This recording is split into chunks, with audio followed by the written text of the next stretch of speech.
అలాంటి ఆత్మను మనకు అనుగ్రహించాడు. శత్రువు యొక్క బలాన్ని గురించి మాట్లాడి, వాడి తంత్రాలను గురించి మాట్లాడి ధైర్యం చెప్తున్నాడు. తొదకు ప్రభు యొక్క మహాశక్తిని బట్టి బలవంతులై ఉండండి అన్నాడు.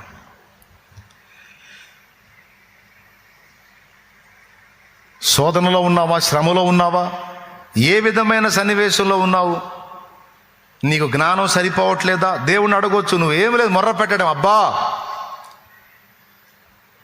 నువ్వు ఏ స్థితిలో ఉన్నా, ఏ సన్నివేశంలో ఉన్నా, అయ్యా నాకు ఇక్కడ శక్తి చాలట్లేదు, నా జ్ఞానం చాలట్లేదు, నీ ఆత్మ సహాయమును పంపు, దయచేసి నన్ను కాపాడమని ఒక్క మాట నువ్వు అడిగితే, యేసునామములో నువ్వు అడిగితే ఆయన శక్తి తక్షణమే నీ మీదికి దిగొచ్చింది. ఇది వాస్తవం.